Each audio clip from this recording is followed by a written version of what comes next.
Affairs has prepared the Model Prison Act 2023 that replaced with the Prison Act of क्या 1896। गृह मंत्रालय ने model jail अधिनियम 2023 तैयार किया है जो 1896 के जेल अधिनियम की जगह लेगा। ये पहला कथन है। सेकंड कथन है कि पैरोल की बात करें तो parole is system of conditional release of a prisoner with the suspension of the sentences for a specific period. मतलब पैरोल एक विशिष्ट अवधि के लिए सजा के निलंबन के समय साथ एक कैदी की सशर्त रिहाई की प्रणाली है। थर्ड है for loaf is given in case of a short term imprisonment. The period of a furlough granted to a prisoner is treated as a remission or reduction of his sentences. अल्पावधि कारावास के मामले में फरलो दिया जाता है किसी कैदी को दी गई छुट्टी की अवधि को उसको सजा में छुट्टी कमी के रूप में माना जाता है। तो यहाँ पर आपके 3 सेंटेंसेस दिए हुए हैं, बताना है कि कितने सेंटेंसेस आपके क्या है करेक्ट है, बताइए। मैगिन आपने पीटी विजन का पीटी 365 आपने ऑलरेडी पढ़ लिया है, बताइए आंसर क्या होगा इसका। हम्म यहाँ पर आपका है आंसर है करेक्टेड कितने हैं, करेक्टेड सिर्फ एक है, सिर्फ एक है। कौन सा करेक्टेड करेक्टेड आंसर है। फर्स्ट की बात करें यहाँ पे तो फर्स्ट क्या है, रॉन्ग है। फर्स्ट स्टेटमेंट रॉन्ग है क्योंकि यहाँ पर जो प्रिजन एक्ट है 1986 लिखा हुआ है, प्रिजन एक्ट 1896 नहीं होकर के 1890 क्या है 1894 का है, उसको रिप्लेस किया जाए। क्लियर है। सेकेंड स्टेटमेंट आपका क्या है बताइए, सेकेंड स्टेटमेंट आपका करेक्ट है पेरोल का।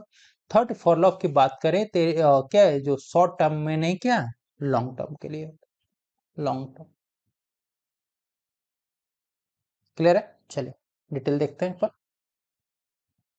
मॉडल प्रिजन एक्ट 2023 की बात करें तो ministry of home affairs has prepared the model prison act which will replace the prison act of क्या 1894 के जो जेल अधिनियम है 1894 का, उसको क्या रिप्लेस किया जाएगा किसके साथ, मॉडल जेल अधिनियम 2023। क्लियर है। बात करें यहाँ पे parole is a system of conditional release of a prisoner with suspension of sentences for a specific period. Parole किसी कैदी को सशर्त रिहा करने की प्रणाली है जिसमें एक निश्चित समयावधि के लिए सजा को क्या निलंबित कर दिया जाता है। फॉरलॉफ की बात करें, furlough given in case of long term imprisonment the period of furlough granted to a prisoner is treated as a remission of his sentences. लंबी अवधि के कारावास के मामले में कैदी को फॉरलो पर रिहा किया जाता है किसी कैदी को दी गई फॉरलो की अवधि को उसके सजा में कमी या रिमिशन में परिहार में माना जाता है। बेल की बात करें तो bail means procurement of a release from the prison of a person awaiting और ट्रायल और एन अपील। जमानत किसी आपराधिक मामले में अभियुक्ति की अस्थायी रिहाई से है, जमानत अवधि के लिए दी जाती है जब मामला कोर्ट में लंबित हो और निर्णय को ऊपरी अदालतों में क्या चुनौती दी गई हो। इसके लिए एक निश्चित धनराशि न्यायालय में क्या जमा करनी पड़ती है। ठीक है। चलिए नेक्स्ट क्वेश्चन की बात करें, यहाँ पे 3 स्टेटमेंट्स यहाँ पे दिए हुए हैं कि देखते हैं कि क्या है इसमें। President gave her assent to the chief election commissioner and other election commissioner किस लिए, for the appointment conditions of services terms of office bill 2023। राष्ट्रपति ने मुख्य चुनाव आयुक्त और अन्य चुनाव आयुक्त की जो नियुक्ति सेवा शर्तें और कार्यावधि से रिलेटेड जो विधेयक 2023 को क्या सहमति दे दी है। सेकेंड स्टेटमेंट है कि CEC and other EC chief election commission और other election commission shall be appointed by the president on the recommendation of a selection committee। CEC और ईसी को क्या चयन समिति की सिफारिश के पर आधार पर राष्ट्रपति द्वारा क्या निर्वाचित किया जाएगा या चुना जाएगा, ठीक है, अपॉइंट किया जाएगा। सिलेक्शन कमेटी में कौन कौन होगा। A selection committee consist of a prime minister as a chairperson, leader of opposition और largest party in the Lok Sabha and union cabinet minister nominated by the prime minister. एक चयन समिति में अध्यक्ष के रूप में प्रधानमंत्री, विपक्ष के नेता या लोकसभा में सबसे बड़े दल के विपक्षी नेता और प्रधानमंत्री द्वारा नामित केंद्रीय कैबिनेट मंत्री शामिल होते हैं। यहाँ बताना है कि 3 स्टेटमेंट में से कितने करेक्ट आपके नहीं है, नॉट करेक्टेड, बताइए आंसर क्या होगा। आंसर है आपका डी। आंसर है डी, मतलब ऑल, तीनों के तीनों स्टेटमेंट्स यहाँ पे क्या है, करेक्ट। देखते हैं यहाँ पे, Chief Election Commissioner and other election commission. President gave us her assent to a Chief Election Commissioner or other election commission appointment. That's bill is called Bill 2023. राष्ट्रपति ने निर्वाचन आयुक्त और चुनाव आयुक्त और चुनाव आयुक्त 23 को अपनी मंजूरी दे दी है। वो विधेयक अब अधिनियम क्या बन चुका है। अपॉइंटमेंट की बात करें यहाँ पे, CEC and other EC shall be appointed by the president on the recommendation of the selection committee. और सिलेक्शन कमेटी में कौन कौन होगा, तो प्राइम मिनिस्टर जो चेयरपर्सन होंगे, लीडर ऑफ अपोजिशन और leader of largest party in the Lok Sabha, और union cabinet minister nominated by the president. Search committee की बात करें तो search committee is headed by the law and जो जस्टिस मिनिस्टर के द्वारा किया जाएगा, जिसमें 5 पर्सन होंगे। ठीक है, इस पैनल में कितने होंगे, 5 लोग होंगे for considering of selection committee. Clear. चलो नेक्स्ट क्वेश्चन की बात करें यहाँ पे कि recently a report title analysis of sitting MP from the Lok Sabha and Rajya Sabha of India 2023 was released by the association for democratic reform ADR and election commission. हाल ही में association for democratic reform ADR और चुनाव आयोग के द्वारा भारत के लोकसभा और राज्यसभा के मौजूदा सांसदों का विश्लेषण 2023 शीर्षक से एक क्या रिपोर्ट जारी किया गया है। ये पहला कथन है। सेकेंड है, Bihar had the highest number of MP with the criminal cases followed by Kerala and Maharashtra. Bihar में आपराधिक मामलों वाले सांसदों की संख्या सबसे अधिक है, इसके बाद केरला आता है, उसके बाद महाराष्ट्र का स्थान आता है। तीसरा कथन है यहाँ पे कि एनएन वोहरा कमिटी ने report states that nexus between the criminal gangs, police, bureaucracy and politician has come out clearly in a various part of the country. NN Vohra समिति की रिपोर्ट जो 1993 में आई थी, में कहा गया है कि देश के विभिन्न हिस्सों में आपराधिक गिरोहों, पुलिस, नौकरशाही और राजनेताओं के बीच साठगांठ स्पष्ट रूप से सामने आई है। ये 3 कथन दिए हुए हैं, 3 बताने के यहाँ पे 3 स्टेटमेंट्स में से कितने स्टेटमेंट से करेंगे, बताइए। ये सारे जो क्वेश्चंस हैं आपके यूपीएससी प्रीलिम्स 2023 में जिस पैटर्न पे क्वेश्चन पूछा गया, उन्हीं पैटर्न्स में इन क्वेश्चंस को बनाया गया है। इसमें स्टैटिक और करंट दोनों का बेसिकली मिक्स है, जहां से आपके यूपीएससी में क्वेश्चंस आने ही आने हैं। फ्रेंड्स, ये लगता है कि क्वेश्चंस आपके एग्जाम के लिए यूजफुल हैं, तो प्लीज चैनल को सब्सक्राइब कर दीजिए, वीडियो को लाइक कर दीजिए और दोस्तों के साथ शेयर भी कर दीजिए। यदि लगता है कि क्वेश्चन आपके लिए यूजफुल है तो आप डिसलाइक भी कर सकते हैं। बताइए आंसर क्या होगा इसका। आंसर है आपका क्या, आंसर है ए। सिर्फ आपका एक स्टेटमेंट है यहाँ पे करेक्ट, ओनली 1 आर करेक्ट। वो कौन सा स्टेटमेंट है, फर्स्ट की बात करें यहाँ पे, तो फर्स्ट स्टेटमेंट आपका क्या है, करेक्ट है या रॉन्ग है। फर्स्ट स्टेटमेंट आपका रॉन्ग है। क्यों रॉन्ग है, क्योंकि आप जो रिपोर्ट देख रहे हो analysis of sitting MP from Lok Sabha and Rajya Sabha India 2023, ये रिलीज किया गया था किसके द्वारा, एडीआर, ये तो सही है, association of democratic reform. But यहाँ पे आज आप सेकेंड देख रहे हो इलेक्शन कमीशन, ये इलेक्शन कमीशन नहीं है। फिर आंसर क्या होगा यहाँ पे, इलेक्शन कमीशन के जगह पे यहाँ पे है national national election national election watch. National election watch और एडीआर के द्वारा इस रिपोर्ट को रिलीज किया गया। ठीक है, सेकंड सेकंड स्टेटमेंट में आपका रॉन्ग है। क्यों रॉन्ग है, क्योंकि यहां पर बिहार में हाईएस्ट नंबर ऑफ बिहार से highest number of MP criminal backgrounds के नहीं है। वो स्टेट है क्या यहाँ पे, Kerala.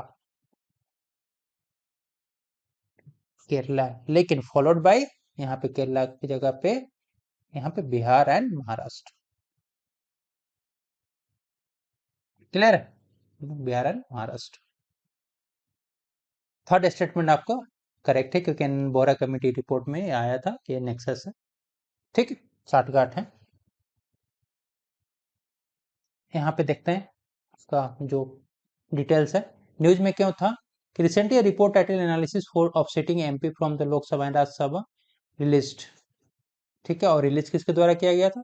Report was released by the association of democratic reform AIDR and national election watch, इन दोनों के द्वारा इस रिपोर्ट को जारी किया गया था।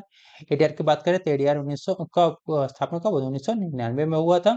सेकंड स्टेटमेंट यहाँ से लिया गया था, Kerala has the highest number of MP with the criminal cases followed by Bihar and Maharashtra, ठीक है। तो केरल में ऐसे सांसदों की संख्या सबसे अधिक है जिन पर आपराधिक मामले दर्ज हैं, जिसमें बिहार और महाराष्ट्र का भी स्थान है इसके बाद, ठीक है। एनएन बोहरा कमेटी की बात करें, थर्ड कमेटी है यहाँ पे, थर्ड था कि थर्ड कमेटी नहीं, मतलब थर्ड स्टेटमेंट था कि एनएन बोहरा कमेटी 1993 बना था, जिसमें कहा गया था state that nexus between the criminal gangs, policy, bureaucracy and politicians has come out clearly in various part of the क्या country. Other reports कौन कौन से हैं? National commission for review the working of the constitution 2001 and second administrative reform commission, clear है? अच्छा, next question देखते हैं यहाँ पे, ये इलेक्टोरल बॉन्ड से रिलेटेड है, काफी हो हल्ला मचा था अभी। Electoral bonds are interest-free bearer bonds or money instrument that can be purchased by a company and individuals in India from authorized branches of the State Bank of India and other bank. ये first statement है। It announced in union budget of 2016-17, मतलब केंद्रीय budget में इसकी घोषणा 2016-17 में किया गया था। फर्स्ट स्टेटमेंट था, चुनाव बॉन्ड जो ब्याज मुक्त वाहक बॉन्ड और धन उपकरण जिसमें भारत में कंपनियों और व्यक्तियों द्वारा भारतीय स्टेट बैंक और अन्य बैंकों की अधिकृत शाखाओं से खरीदा जा सकता है, इस, ठीक है। It sold in multiple of rupees 500, 1000, 10,000, 1 lakh, 10 lakh है ना, 1 करोड़, या 500 रुपए, 1 लाख, 1000 रुपए, 10,000 रुपए, 1 लाख रुपए, 10 लाख रुपए और 1 करोड़ रुपए के गुणक में बिका, मतलब बेचा जा सकता है। तो यहाँ पर आपके 3 सेंटेंसेस दिए हुए हैं, 3 स्टेटमेंट्स दिए हुए हैं, आपको बताना है कि करेक्ट स्टेटमेंट्स कितने हैं, बताइए। काफी न्यूज में रहा है, अब मोस्ट प्रोबेबिलिटी है कि यहाँ से क्वेश्चन सीपीएससी के द्वारा पूछा जा सकता है। बताइए आंसर क्या होगा, कितने स्टेटमेंट्स यहाँ पे करेक्ट हैं? यहाँ पर आपके कोई भी स्टेटमेंट्स करेक्ट नहीं है। क्यों करेक्ट नहीं है? फर्स्ट में देखते हैं, फर्स्ट इनकरेक्ट क्यों है, फर्स्ट रॉन्ग क्यों? क्योंकि ये सिर्फ एसबीआई के द्वारा, अदर बैंक इसमें इन्वॉल्व नहीं है, ठीक, यहाँ पे रॉन्ग हो गया। सेकेंड स्टेटमेंट क्यों है रॉन्ग क्यों? क्योंकि यहाँ पे यूनियन बजट कब शामिल किया गया था? 2016-17 में नहीं, कब? 2017-18 में, 2017-18 में इसको सब अनाउंस किया गया था। थर्ड स्टेटमेंट है यहाँ पे रॉन्ग है, क्योंकि इसको किसके मल्टीपल में बेचा जाता है? यहाँ पे 500 नहीं होगा, 1000, 10,000, 1 लाख, 10 लाख और 1 करोड़, ठीक है। बात करें यहाँ पे इलेक्ट्रॉनिक फंडिंग के बारे में, recently Supreme Court directed the Election Commission to submit data on the electoral bonds received by the political parties, ठीक है। न्यूज में फिर इसके बारे में बात करें कि 1929 hearing the association of democratic reform ADR petition against the electoral bond scheme, Supreme Court asked SBI to submit data on it, ठीक है। इलेक्टोरल बॉन्ड्स के बारे में बात करें यहाँ पे हम लोग, तो electoral bonds are interest free bearer, first statement था यहाँ पे। Money instrument can be purchased by the company and individuals in India from the authorized branches of SBI. चुनावी बॉन्ड्स धारक को मिलने वाले ब्याज रहित और ब्याज मुक्त लिखित है होते हैं, जिसमें यहाँ भारत का कोई नागरिक या भारत में निगमित संस्था स्थापित कंपनियां संस्थाएं खरीद सकते हैं, केवल भारतीय स्टेट बैंक को ही चुनावी बॉन्ड बेचने के लिए अधिकृत किया गया। बात करें अनाउंस किया गया था किस बजट में? 17-18 के बजट में किया गया था। और मल्टीपल्स बात करें कि सोल्ड किया गया था 1000, 10,000, 1 लाख, 10 लाख और 1 करोड़ के क्या मल्टीपल्स में, ठीक है। No caps on the number of electron bonds that a person company can purchase. Next question आपके सामने, recently parliament pass the constitution 107th amendment act 2023 to provide for a one-third reservation of women in Lok Sabha, State Assembly and Assembly of Delhi, मतलब Assembly of NCT of Delhi। हाल ही में संसद ने लोकसभा, राज्य विधानसभाओं और एनसीटी दिल्ली की विधानसभा महिलाओं को 1/3 आरक्षण प्रदान करने के लिए संविधान संशोधन 107वां संशोधन 2023 पारित किया है। बताइए।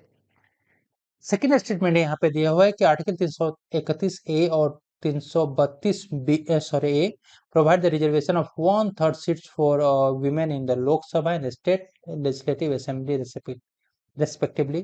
331 ए और 332 ए क्रमशः लोकसभा और राज्य विधानसभाओं में महिलाओं को एक 1/3 सीटों का आरक्षण प्रदान करता है।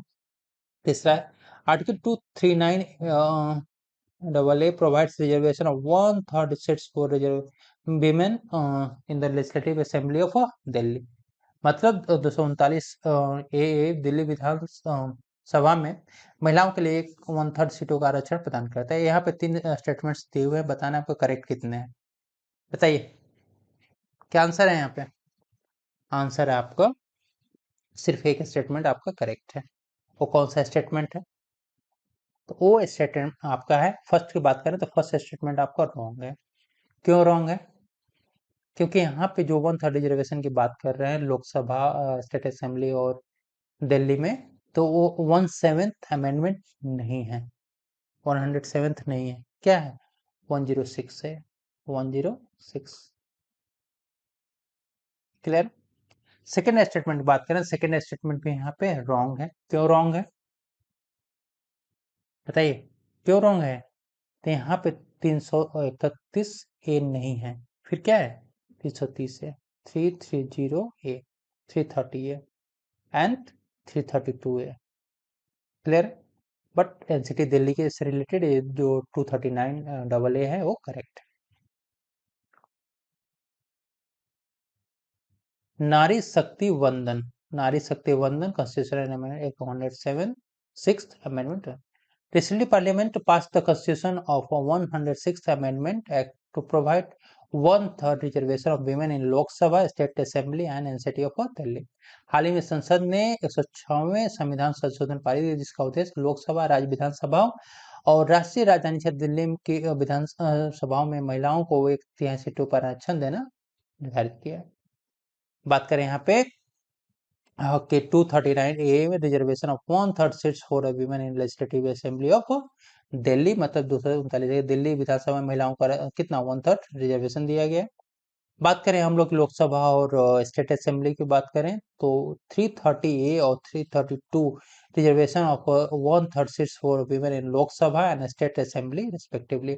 मतलब 330 ए और 332 ए में लोकसभा और राज्य विधानसभा में महिलाओं के 1/3 सीटों के आरक्षण से संबंधित है। क्लियर है? ठीक। नेक्स्ट क्वेश्चन देखते हैं यहाँ पे। ये क्वेश्चन बहुत ही ज्यादा इंपॉर्टेंट है आपके